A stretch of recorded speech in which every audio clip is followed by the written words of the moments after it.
Thank you, Presiding Officer, and thanks to Mike Mackenzie for the opportunity to debate this important subject. And let me declare that on my register of interests, I am a member of the Institute of Advanced Motorists. Let me also declare I had no hand that I'm aware of whatsoever in building the A9, apart from, when Transport Minister, relocating 41 colonies of wood ants as a result of a small improvement. They're doing very well, by the way. Now, have safety cameras measuring average speeds changed behaviours and reduced law breaking? And I think the answer, with the benefit of a few months' experience, has to be yes and yes. Have accidents and the numbers of killed and seriously injured been reduced? And again, conditionally and provisionally, I think the answer is yes. I think we need to look at what people who say we shouldn't have average speed cameras are actually saying. What they're saying is that we have a law that sets a speed limit, and we don't want to enforce that law. Now, why are we choosing this law that we're not going to enforce among all other laws?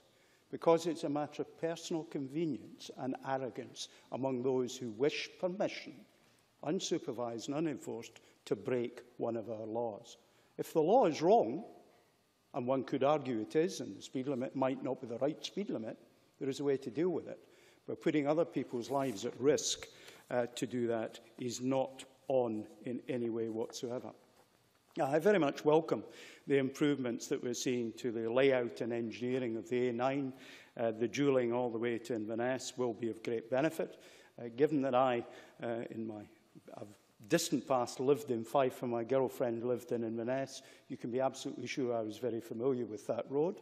And indeed, we as a family used to travel from Fife to Sutherland on our summer holidays every year for many years. That used to be a 12-hour journey in the previous incarnation of the A9. So today's A9, very different from the one before, and the next generation will be very different. But we'll not engineer out all the accidents and all the issues on the A9 by making it dualling.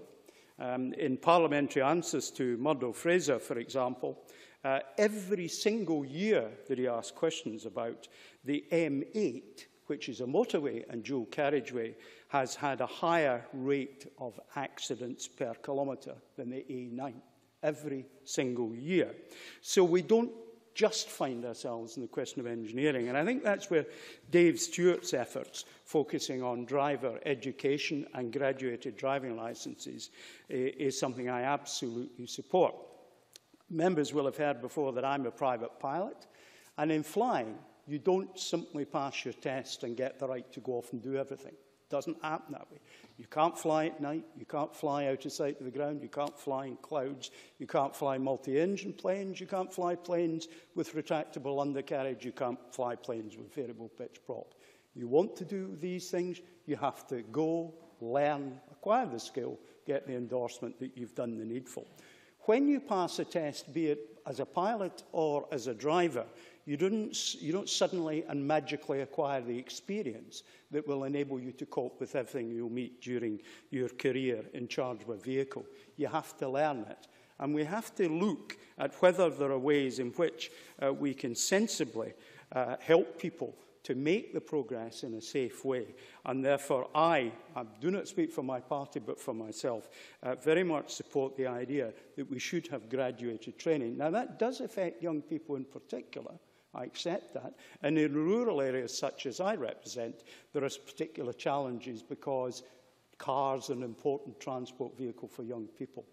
But we can do it. And I think we have to look at that further. Frustration on the A9 or any other road is never an excuse for creating an accident or the possibility of an accident. We can't just imagine engineering solves this problem. We've got to look at the drivers as well. And that's something we don't have all the powers to do, but I hope there'll be a willingness elsewhere to help on that.